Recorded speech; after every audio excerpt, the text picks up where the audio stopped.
Welcome to The Vault at 201 North Broadway, podcast for innovators and problem solvers talking all things small business, entrepreneurship, and workforce development.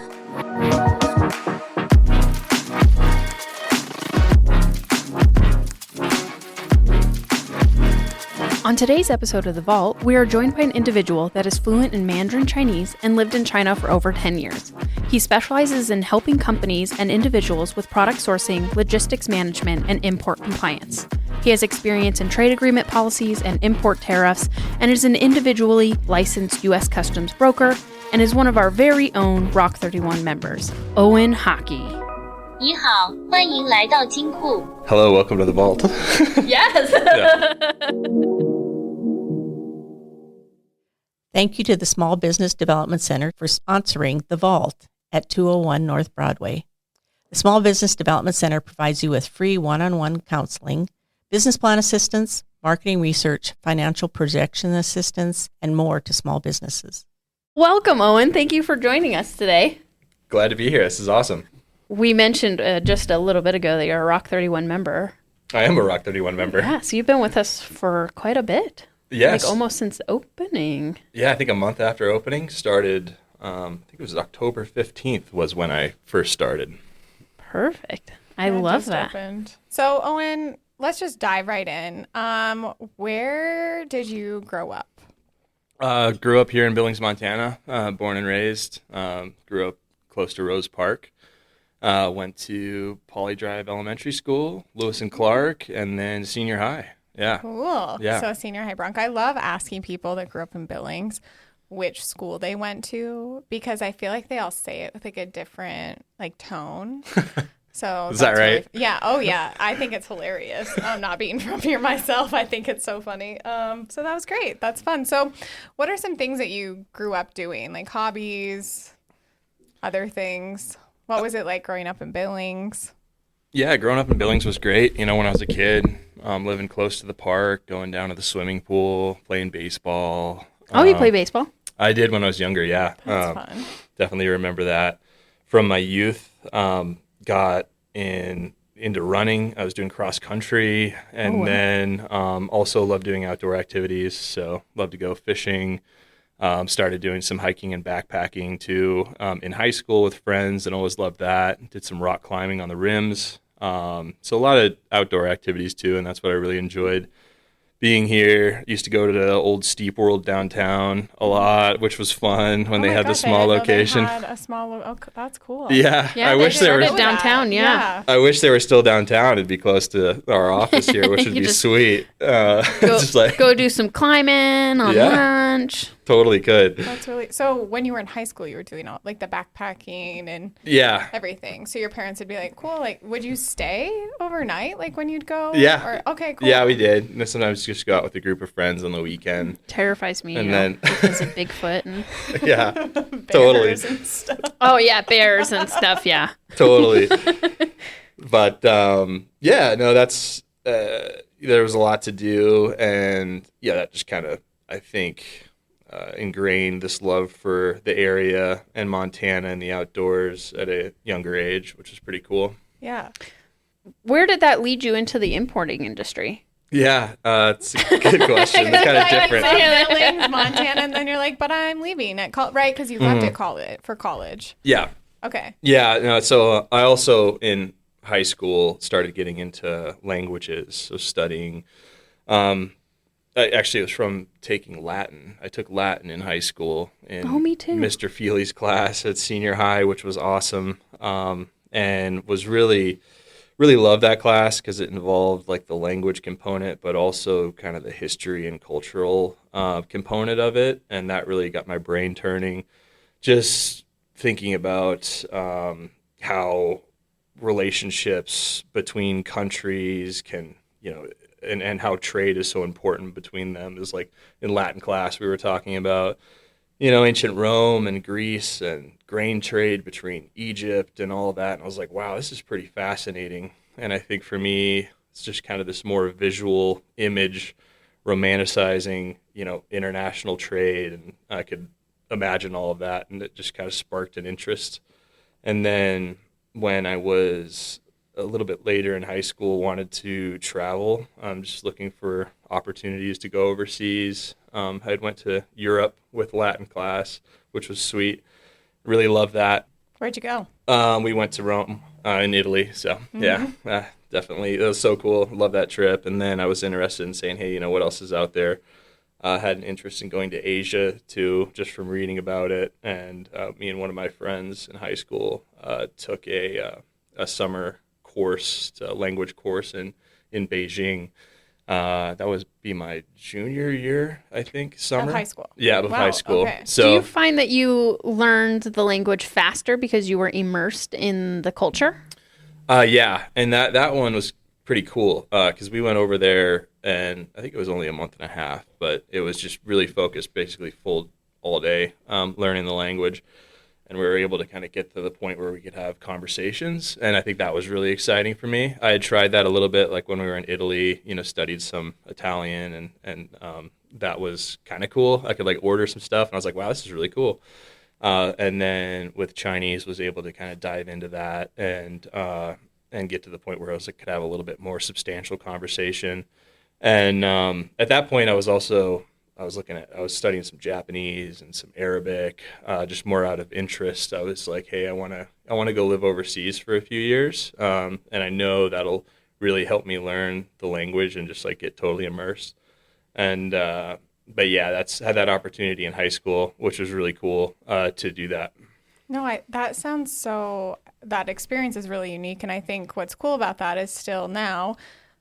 I don't know how old you are, I won't guess, but that you still remember that as being such like a pivotal moment for you as like a young adult, high schooler coming into like, okay, what's next after I graduate, and getting some of those really unique experiences at a young age. And you're, like high school, that's so cool, traveling to abroad to Europe. I mean, we traveled to DC, but that was about as far as we got. Which was We got to fun. go to It was Butte. a big deal. Yeah. Totally. Yeah. Kayla. Out of Helena, they didn't ship you somewhere cooler? Oh, That's really cool. Berkeley Pitt. Yeah. Welcome to Butte. Yeah. You probably kind of got a little bit of the Irish culture by being there a little bit. Yeah, Totally. sure. That's awesome. Field trip to the pit. Oh, I won't even tell you where my 5th grade field trip was. It wasn't great. At least you remember it. So that experience, just kind of diving deeper into different cultures and learning different languages, really brought you. Is that when you decided, I'm going to move over to China, and then you got into the importing industry that way? And I'm also curious to add on that. So it's interesting to me because having been to Europe a couple of times, it seems like if that's wherever you ended up at, which we'll get to in a second, tell us too about like what were some of those things in that culture that stood out to you a little bit more and that drew you in.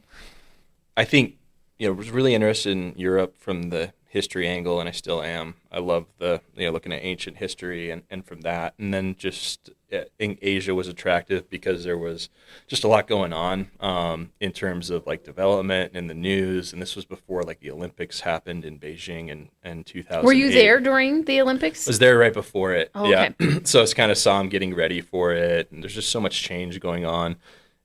Super exciting, and that was one of the draws for me to go there. And I knew I wanted to, so I wasn't like set on moving out to China necessarily. I was kind of looking at different options, but I did want to study abroad for a couple of years, and I was different programs in the U.S. I was going to different universities, and back then they didn't really have very long-term study abroad programs. Okay. It'd only be like a semester. Right. Like there was a couple of universities. I remember I was looking at like Western Washington University, Seattle University, and a bunch of them I was talking to, and they had Chinese programs and stuff, and some study abroad programs, and but they were all only like a semester, and I knew I wanted to spend a little bit more time overseas, so I could really kind of immerse myself, like you were talking about. That's really important to me, and after doing the summer program in China with my friend from senior high, one of the instructors that was there that I connected with,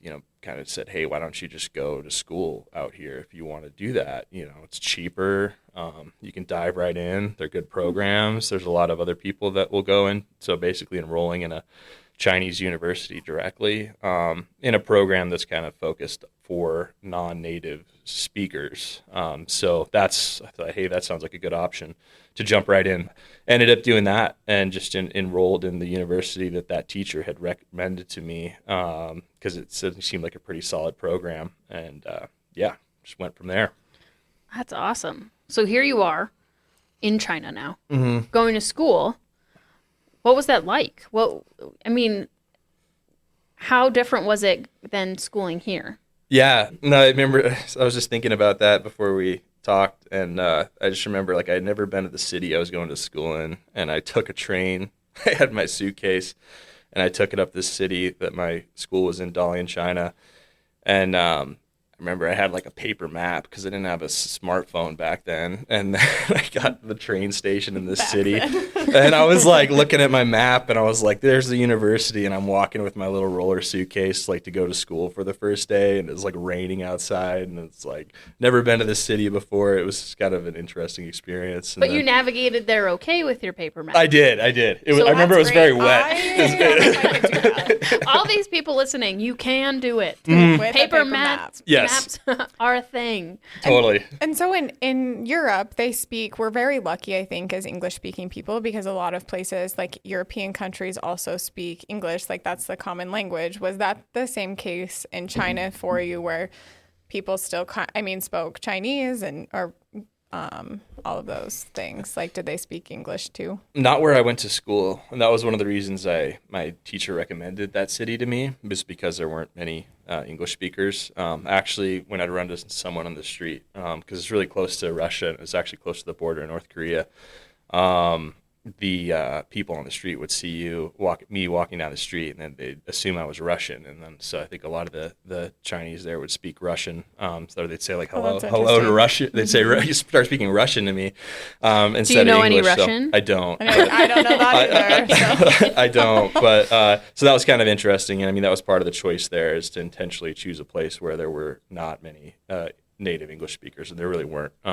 And that was just a good place to be to learn. I remember my first day going to registration for classes and stuff. Everything's in Chinese and no one speaks English, so I have to kind of work with it.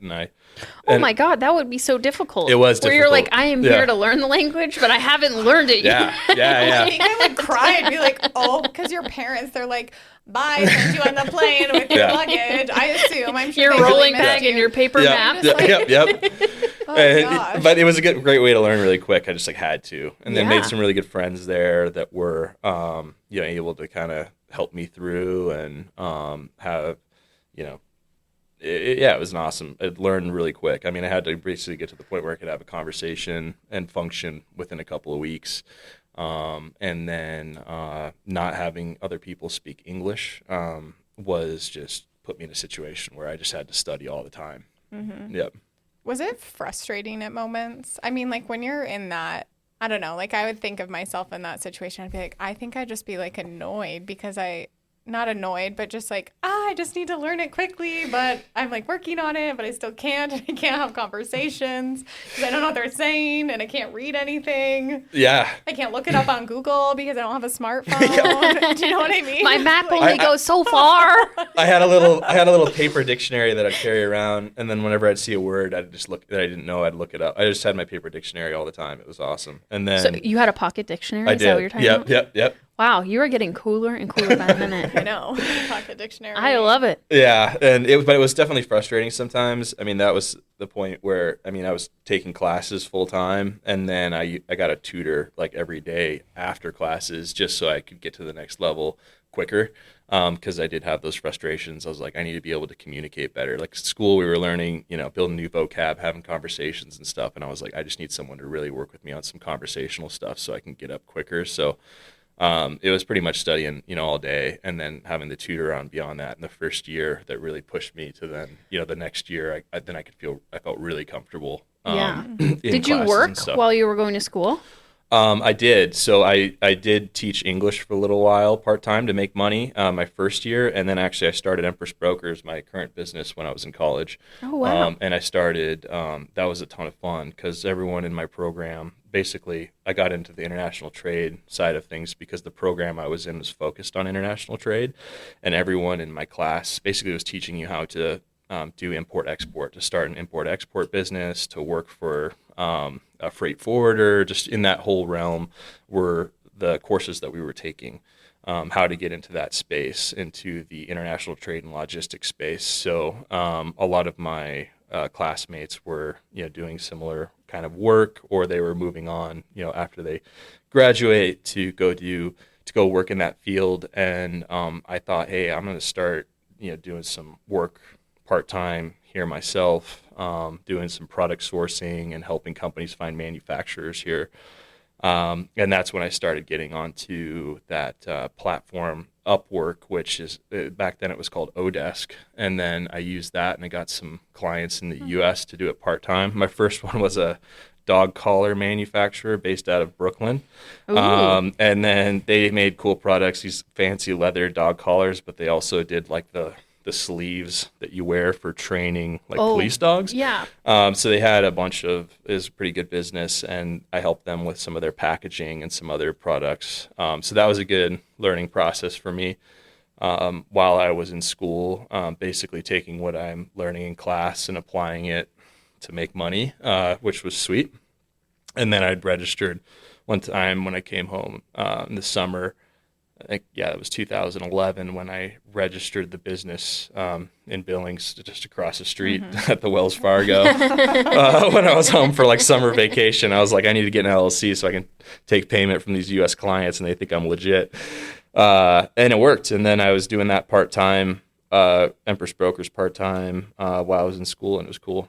So was the school, like a traditional college experience in the sense of you had other classes other than language, things like that? And then is it 4-year or was it less? Yeah, it was a 4-year program, and it was, there was different requirements. A lot of it was focused on the language side the first 2 years, and then the second, actually the first 2 years were just focused on language. And then I studied the first year to where I could pass tests to basically skip my second year. And that was part of the motivation for getting the tutor too. So I actually skipped my second year because I passed the prerequisites for that, and then jumped right into the substantive kind of topics on international trade and all of that. And then there was a variety of different courses. So you'd have legal ones, you'd have, a freight forwarding course, and then I'd have some cultural courses and stuff, language. I remember I had to write a essay about the guy that invented tofu. Oh, wow. So stuff like that. It was like a historical one that was kind of fun. And then you had to do electives. I had to take a Tai Chi class, and that was the one class Tai Chi's great for you. That was the one class I failed. Oh, so. Kayla. It's so that's great. I was the only guy that failed Tai Chi class. I know. I was sitting here you're like, huh?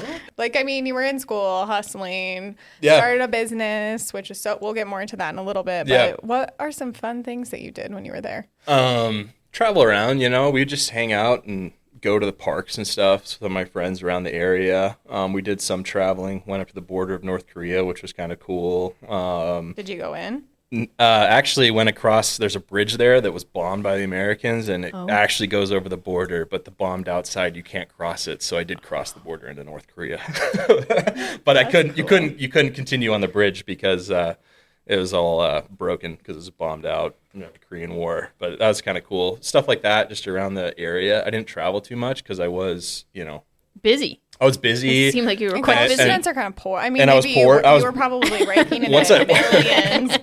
Marcel, you're just assuming he was poor. I was. I was. Yeah. Do you know what I mean? I was totally broke, and even though my expenses were super low, but once I started doing Empress, I was like, whoa, I'm making, I was making an extra $500 a month or something with my client. But for me, it was like, hey, this is awesome. Yeah. And then it started increasing to where I was like, hey, this is pretty good.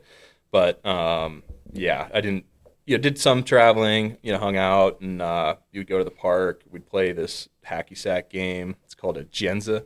It's like a hacky sack with feathers on it. We just play that all the time. It was a ton of fun. Like in a circle? Yeah, you can you circle still and have kick one? it. Exactly. Hacky sack. I do have one. I should bring it to the office. You It's should. really We'd love sweet. to try. Yeah, I'm I really should. terrible at hacky sack, so I can only assume I'll be just as bad. But Same. It's a ton of fun because We'll it goes play. up in the air and it has feathers, so it drops down a little slower, so it gives you some time might to be kick it. helpful. okay, maybe Yeah. we'll be a little better at it. So, you lived in China for 10 years. Mm-hmm. What were some of the cultural differences that intrigued you about China? There's a lot. I think it was the just some of the mindset too, being with, everyone's kind of hustling there. Everyone's in this mindset of improvement and self-growth because, China's coming from an area and back then where it was like everyone's kind of upgrading their lives and they have new opportunities, new access to internet. And at that point in time, everyone would just seem super stoked about everything and what they were doing and wanting to create their own businesses and just learn about the world. It's just a really exciting kind of place to be. Not to say that, people aren't like that all over the place, but it just felt like most people there had that kind of, go get them kind of attitude and wanted to learn about new things. And then also just the, outside of that, just the kind of history in China too was super interesting to me. I definitely didn't dive too much into the, not a historian by any means for China or Asia, but being able to explore a little bit, how Buddhism has influenced China and go visit some of those temples and all of that. It's just kind of this cool experience that you're not able to get, here in the U.S. And Awesome. So college, tell us about the rest of that because you weren't in school for 10 years. Even if you were, that'd be cool. Hopefully you came out with some great degrees. But so you're getting towards your junior, senior, or whatever they probably call it something different, those last couple of years of school.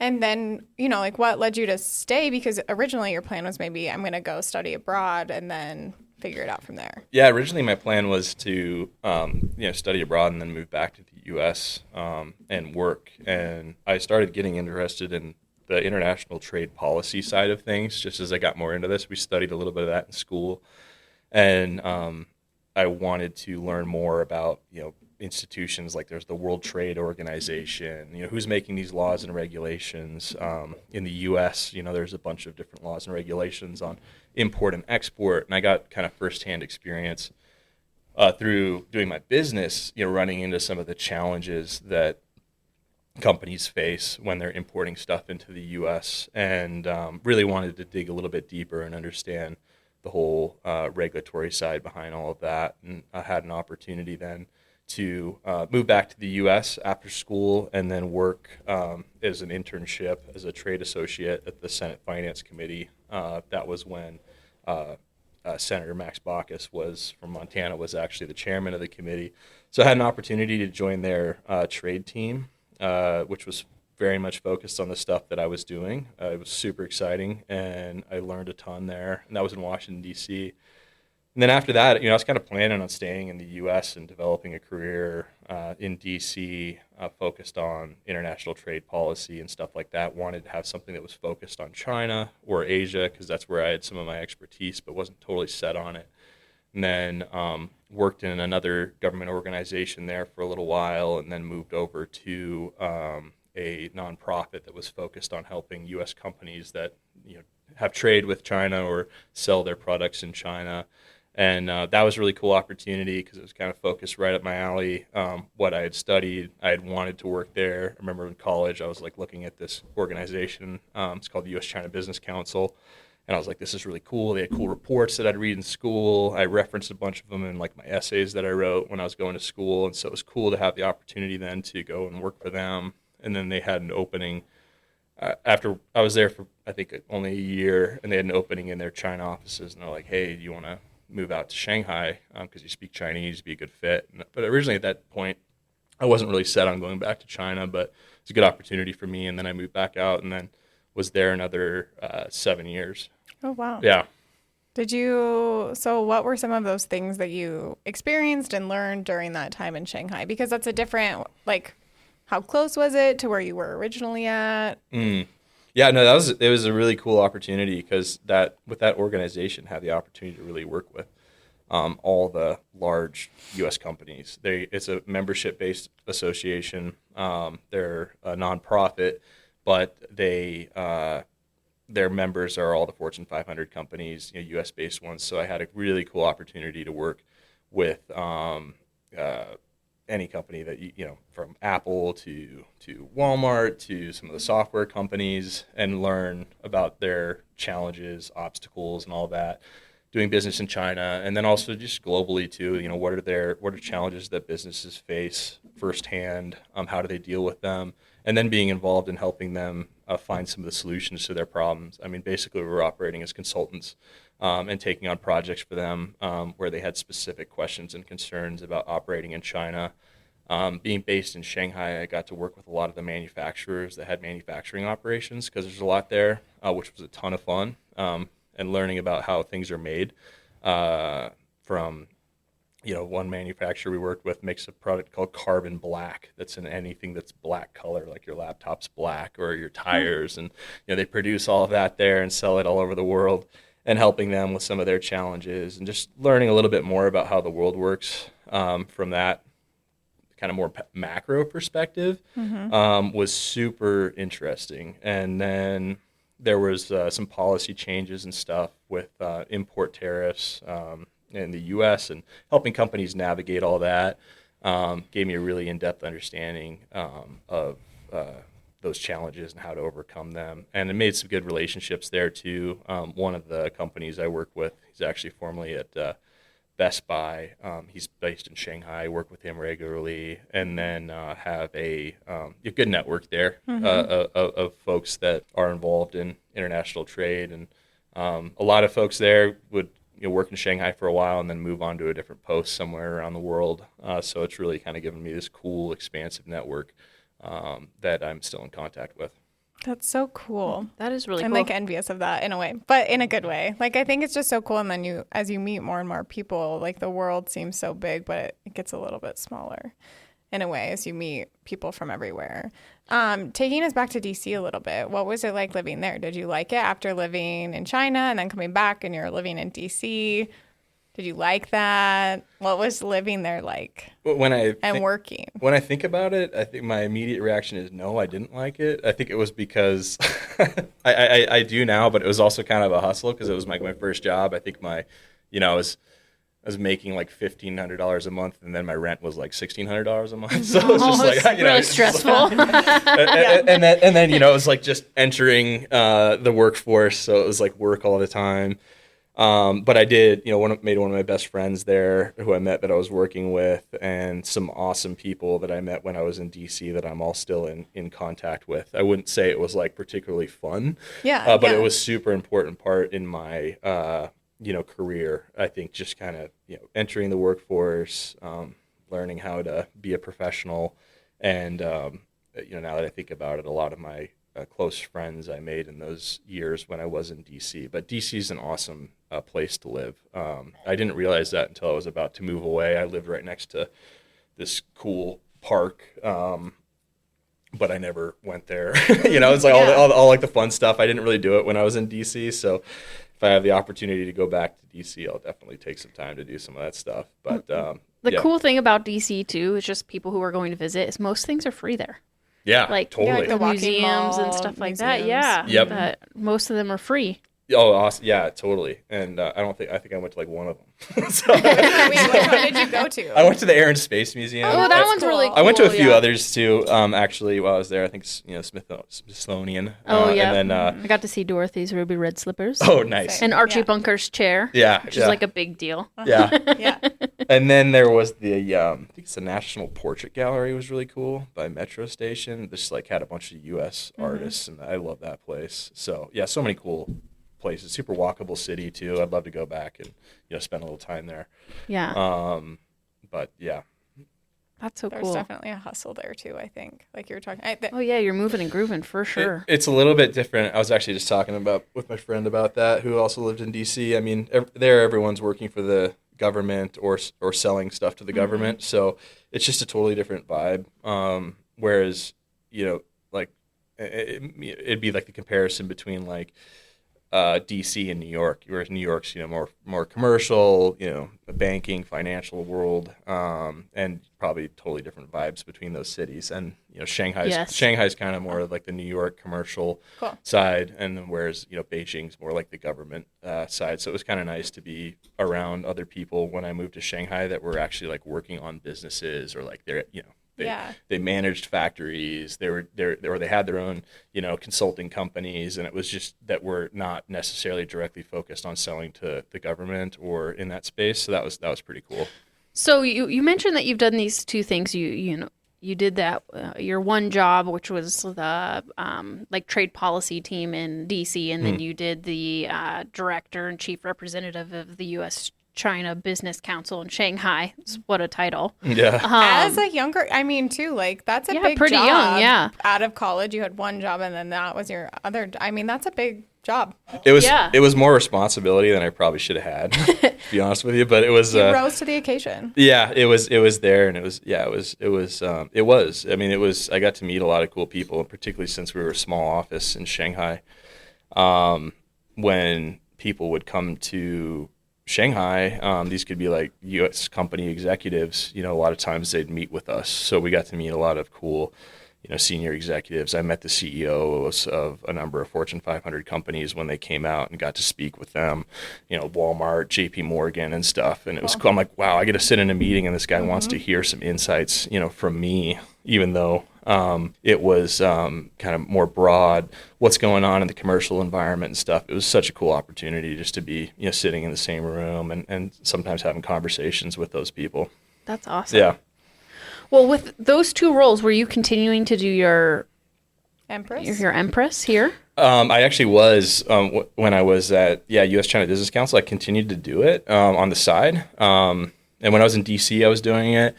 I actually had some clients that were in Montana. I was making surfboards. I was making pizza boxes. I was making all kinds of stuff for them, or helping them organize it and connect with manufacturers and organize the logistics of it. And I was just doing it kind of as a side hustle. And especially in DC, when to help with the other $100 of rent. Yeah, no, exactly. Like I said, you could eat. And then you could eat. Right? It was like my salary was $1,500 and my rent was $16, and then I had to supplement somehow. So I was actually, when I was in DC, I was actually doing pretty good with Empress Brokers. I remember I was keeping pretty busy. And then when I moved into a kind of outside of like the internship or associate world, where I had a full-time job and then was getting promoted, it's just taking more time of my time. And then ended up, I think last time I stopped working for any Empress clients, it was either end of 2017 or 2018. So I was doing it when I was in DC and then when I was in Shanghai, but I think I always wanted to do that full time. I started my business for a reason. In 2010 is when I started doing it, and I loved, that excitement of being able to offer different kinds of services to clients that I want to work with. But getting promotions and salaries and healthcare and bonuses is attractive because it's good. Nice. It's very nice. It's good, and that stability makes it hard to say I'm going to do my own business full time, even though maybe that's what in my heart I wanted to do that. And then so it was about 2018. At that point, I had no more revenue coming in with Empress Brokers just because I was so busy in my full time job, but still maintained the registration of the company, and then filed with the Montana Secretary of State every year and stuff like that, just to keep it going, because I think I knew I wanted to go back and use Empress Brokers somehow in the future. So when did you take that leap and you go, okay, I'm going full time into this. I'm ready to cut ties and go. It was really the COVID-19 pandemic that gave me the push to do that, because I was actually in the U.S. When a lot of that broke out, and I got to the point where they canceled visas and international travel, so I couldn't go back to my position in China. And it gave me some time to kind of think about it and think about what I really want to do. I think I was basically locked out from international travel for 6 months. I still had my stuff there, still had Yeah, my I was just about apartment. to ask. I was like, your apartment is probably just sitting there. Yeah. So Hopefully you didn't have a goldfish. No, My goldfish. I didn't. Yeah. And but that was, it got some time to stay here, think about it, and then decided that I just wasn't going to go back. And then that was really that actually wasn't the total push to do Empress Brokers full time. After that, I was kind of like, oh shoot, now I don't have a job. I need to like, what am I going to do? So but did you go back and get your stuff? See, that's always in the movie. Where You it's didn't. Like, they get? You didn't. I didn't. No, it just had. I didn't have much stuff, so it just boxed it up and sent it back. Oh, that's the nice. moving company. And then actually, this stuff's still in boxes. I haven't even opened them. It's like stuff I didn't need. COVID was a weird time. It was a weird time. So some of those boxes are still unpacked, and there wasn't too many of them. And then that was, still. I think I knew I wanted to do Empress Brokers and work on my own business full time, but I kind of went into a panic mode of like, now I need income. It's like, what am I going to do? And I ended up getting another job that I worked kind of consulting stuff that was remote. Everyone's working remote at that time. And, wasn't up my alley, wasn't exactly what I wanted to do. And then, it took some time and some consideration there to really, think and realize that, hey, I want to go back and do, what I started doing 10 years ago. And that's where I realized that, I set it up as Empress Brokers International because I wanted to be a customs broker at some point. And then, so I started studying for my customs broker exam and really kind of had to go in and start learning new things again, where I think I kind of like plateaued in my career. I was like, hey, cool, I'm at this cool position. And now I'm like, I got to start my own business. Like I need to start working again. I need to start learning again. I need to get back into that and build some skills that are useful to my clients that I can, or to potential clients, because at that point I was starting at zero again, and figure out what's the best direction to take my business. And I kind of experiment. I just went back to what I was doing 10 years ago, got on Upwork instead of Odesk, and still had my profile and all that, still had my past reviews, and I was like, okay, I'm going to start applying for jobs and go and get some clients. And I'm still doing the same thing, now. But it took some time, definitely. I spent all my savings that I had in that transition to doing my own business. So that was something. It was at first it felt really like challenging. I was like, oh no, what am I doing? Like, what if this doesn't work out? But I'm now at a point where I'm like, hey, this is definitely what I should be doing and where I want to be.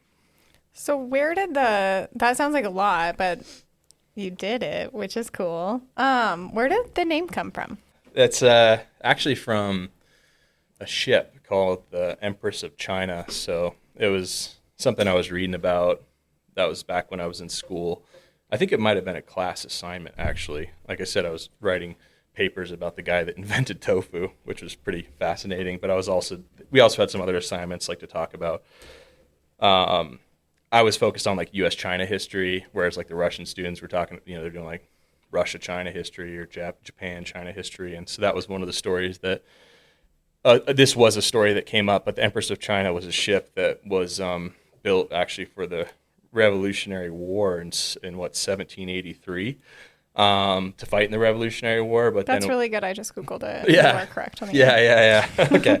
And then he knows his stuff. and then after they didn't need it because the war had concluded, so they used the ship as the first ship to sail from the U.S. to China. So it was the first ship under the newly independent U.S. flag to fly to sail from the U.S. to China, and it left on like I think it was George Washington's birthday in 1784, and then brought a bunch of silver over to China, and then came back with porcelain and a bunch of other things. And oh, wow. Thought it was an interesting story. What ties into what you kind of do, too. Yeah, and that's Meaningful. where I was like, Empress, it's a cool name. Kind of tied into that international trade, and it's a cool interesting kind of story. Like George Washington bought some porcelain that came back on that ship himself, and I just like imagine him, saying just the whole process of going through all that and what that was like. And I think that's what still keeps me excited about my job, is thinking about how goods travel. It could be a coffee cup, could be a porcelain plate or something like that. I mean, there's a lot that goes through that process to get you that plate or cup or whatever it is if it's imported. And it's still kind of the same as it was, 200 years ago. Things are still coming over on ships. You have customs processes that are pretty much the same. So it's all, someone's making it and they're getting the raw materials to make a plate and all that, some factory, or it's all very similar to as it was hundreds or even thousands of years ago. So it's kind of a cool, that's where I get some of the more, this inspiration or this, when I think about it in the big picture of things, it's just kind of a really cool space to be in. That's awesome. Yeah. Well, for everybody that's listening, can you explain a little bit more about what your business does for other businesses? So people know the word customs, but they might not understand trade policy or tariffs or, things like that. Or that you had to take a test that I'm assuming was kind of difficult. Yeah. So business operates as consultants. So we help companies that are new to importing and finding suppliers and manufacturers. So I basically say we do product sourcing, logistics, and import compliance are the areas that we help companies. So one of the services that we offer is helping companies find manufacturers and suppliers for their products. So, for example, if I want to find someone to make a mug that I designed, and I keep using the mug example because I have one in front of me here, but we can go out and help someone find a mug manufacturer, and that can be overseas or it can be in the U.S. So we actually do a lot of U.S. Product sourcing, finding manufacturers and suppliers in the U.S. And where we kind of stand out is we do this total landing cost analysis. So we can say, hey, if you buy this mug from China versus Mexico versus the U.S., here's your total landing cost, what it is to get it to your warehouse. And that includes things like the import duties, which are taxes for import. We include freight costs. That could be ocean, air costs, or even domestic transportation in the U.S. to figure out what that final cost is going to be for you and your business. And so that's one, where we spend a lot of time finding manufacturers and suppliers. A lot of companies we work with now are looking for manufacturers and suppliers outside of China. So we can find other ones in Asia, South America, or look at options for the U.S. And I love doing that. And then the other service is, logistics, so the transportation of goods, and that includes like the import processes as well, especially if it's coming from overseas. So we can help people find appropriate people to move their goods and do freight. I do a lot of audits right now of costs. So if you're someone that's importing goods already, or you're transporting stuff domestically, we'll look at their freight costs and give them some suggestions for cost savings. And I mean, one client, I've saved them over $1 million Wow. a year, just by identifying some real quick changes that they can make in how they manage their supply chain and who they use for freight.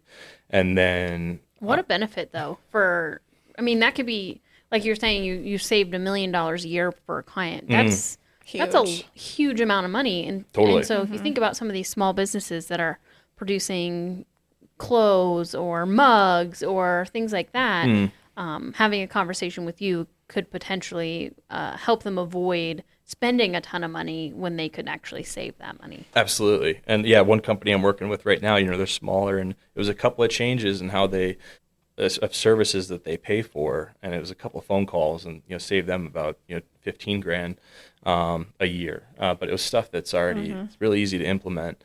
But it's more that educate, because when you're importing stuff, particularly when you're importing stuff, it gets really complicated. There's a lot of different terms that are used. There's different kinds of insurance. There's different pricing for different freight services. There's different ports you can go through. So we can use our review and go through and look at that and say, hey, these are some changes that you can make that make sense. A lot of times the accounting teams are looking at those, and they may not have the background in international trade.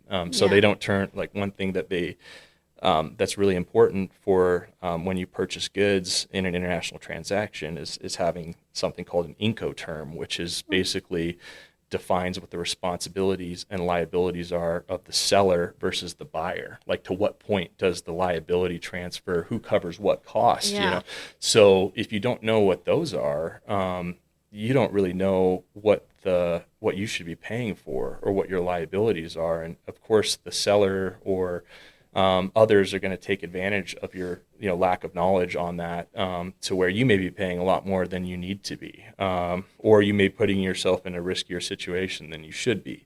And it's real fun for me to go look through those, particularly with small, medium-sized businesses, and say, hey, just make these changes, save you a bunch of money. And it doesn't take us that long, and I love doing that.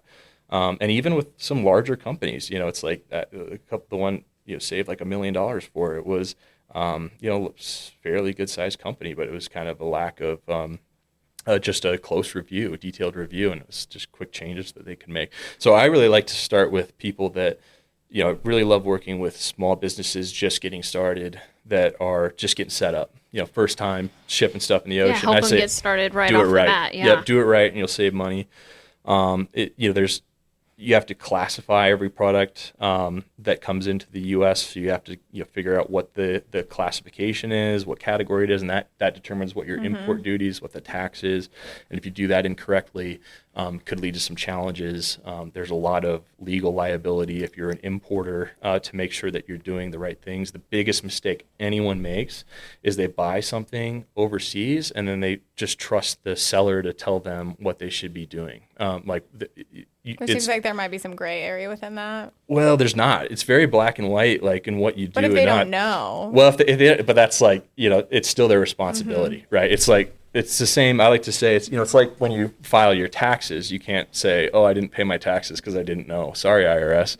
It just doesn't. Right. You have to know, and it's so. super complicated. Like, it's even if you're just doing your income taxes, there's a lot of questions, and you need to know the answers to, and it's very black and white.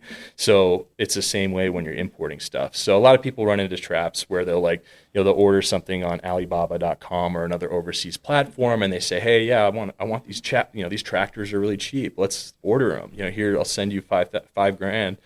And then they never get them because they can't import them. They didn't have the right certifications, or they import them and then the import duties are, hundreds of %. There was one company I was working with that does kind of interior design company, construction company, and they were looking to import some wood molding, going on the edge of walls and stuff from China, and they were going to order like 2 containers full. It was like $200,000 worth of goods.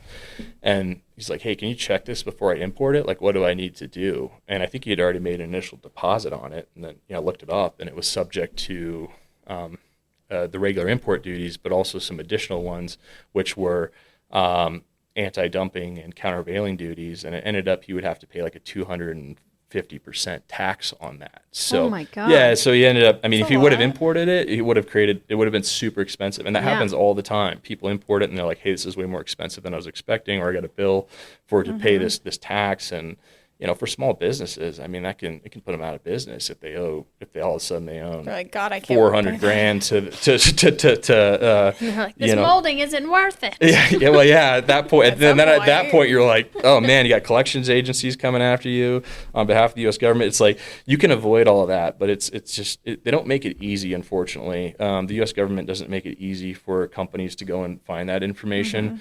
We definitely advocate for them to make it easier, but we can help through that process, or at least provide some assurance to companies and say, "Hey, we checked this. Like, this is what you should be aware of. These are the risks."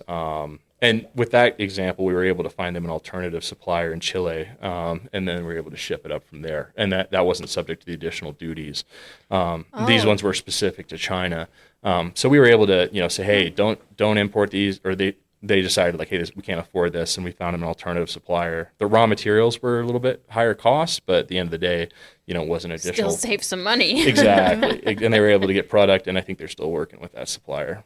So I remember one time you mentioned, and I'd like you to talk about it. You said like you don't have to be at the port anymore. Yeah. So what does that mean for you, for clients, for people importing things or exporting? Yep. So that's where licensed customs broker individually, and the company also is. And traditionally, what you're doing there is you're submitting paperwork to U.S. Customs on behalf of a client or an importer, right? And I'm paying the duties also on your behalf. So if you imported something, I could pay the duties that are owed to the government on your behalf. And so I'm not actually acting as an active customs broker doing filings right now, but I'm licensed to do that, so I can work with companies on some of their customs business and work with other customs brokers on behalf of my clients. But yeah, you used to traditionally that would be a position where you're at the port, and then you're collecting that paperwork. Everything's typed out, these forms, and you're just kind of the middleman in between that. You had to be licensed at every single port that you were operating in to have a permit there.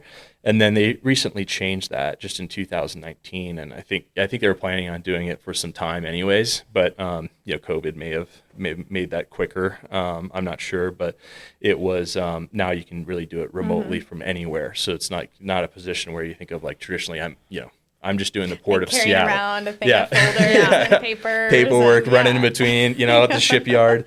But traditionally that's kind of how it was, and now there's a national permit. So I have a national permit, so I can do that in any port in the U.S. And they had already been moving to that, but just last year in December, they officially changed the regulations on that. So now everyone can they have one permit that covers all ports in the U.S. So that's pretty cool. Seems logical. Yep. Yeah. Well, gosh, this is so cool. And you're doing so well. You were just able to hire an employee, which is awesome. Yep. She's amazing. So we love to hear that your business is so successful and you're out there helping people save millions of dollars. Pretty awesome. Yeah. Big deal, but yeah, exactly. Yeah, just he just wiped his shoulder a little bit and threw his hair back. You can't see it, but he did it. But he did it. We saw it. We saw it. Thank you so much. Before we end our episode, we always like to ask some rapid fire questions. And so we'll go ahead and do that. But before, we're going to take a moment to hear a word from our sponsor. Thank you to Big Sky Economic Development for supporting The Vault at 201 North Broadway. Big Sky Economic Development provides leadership and resources for business creation, expansion, retention, new business recruitment, and community development. My first question for you is, what is your favorite Chinese dish? Mapo tofu. It's a tofu dish. Spicy, chilies. Oh, so good. I'm really surprised because you seem to not really care about tofu. Yeah. You didn't even tell us. It's my favorite. I love tofu. Created it. Yeah. I'll have to go find that essay and I can send it to you guys. Perfect. Give you the whole history. We can do a whole course on. Yeah, we need to know more. I know a ton about tofu. Yeah, we can't read Chinese, so, So fix that. yeah. But okay, awesome. So it's a spicy, delicious tofu dish. It's awesome. Can you find it anywhere in town? No. I think at make it? Isabella Market they have some like prepackaged Mapo tofu that I had that was actually pretty good. Okay. It's like in a bag and you just heat it up. Interesting. It's really Okay. good. I I'll should go buy some, bring it to the office. Yeah, try it. might as well. But some of the tofu that I've had, I've actually really liked. I think I've had bad too. I like just hot and sour depending on where soup. you go. Yeah. Like Walker's has a dish that they have it in, and it's actually really good. It's like a curry or something. Nice. Yeah. See, I had a deep fried tofu, but it was like a huge hunk of it, and I didn't love that. Oh yeah. Yeah. I mean, I was just like, wow, I thought it was gonna be like little cubed deep fried, and I was like, but then it was like a hearty triangle, and I was like, whoa. One big chunk. It was a huge chunk. Oh, gosh. So that wasn't for me, but I do like it in soups. Yeah, no, it's Miso. good. Oh, yeah, totally. Yeah. Totally. Yeah. Yep. That's Love it. fun. So what's one of the coolest things you've helped import? Animatronic unicorns.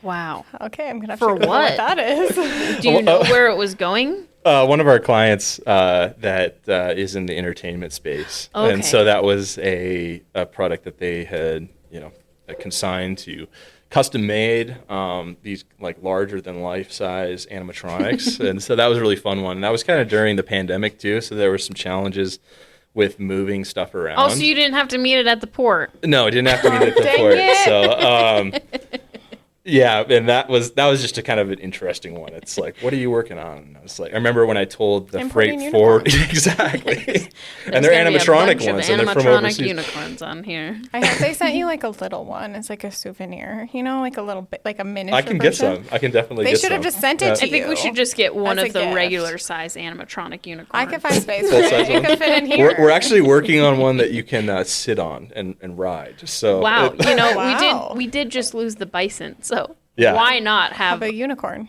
a riding unicorn? yeah, It seems reasonable. I can for the I can space. import some. Take it to meetings, all of that. It'd be fun. Yeah. It'd be awesome.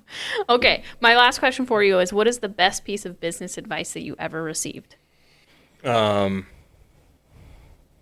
think it was just not taking things personal. And I forget how it was phrased, but when you apply for jobs or you receive feedback from clients, it's just a shift of saying that, I don't need to take this personal. If I don't get this job, or if a client stops working with me, sometimes it's easy to take that and say, oh, I did something wrong, or I'm like, well, everyone has their own needs. They have, just separating that a little bit and just being like, hey, I don't need to take these failures and not even failures, just kind of setbacks personally. And that's, I think probably the best advice, and still work on that, now in business, and those challenges still come up. But I forget how it was phrased, but that's just something I always remind myself when there's setbacks. And a lot of it's just, there's a lot of things that are outside of my control.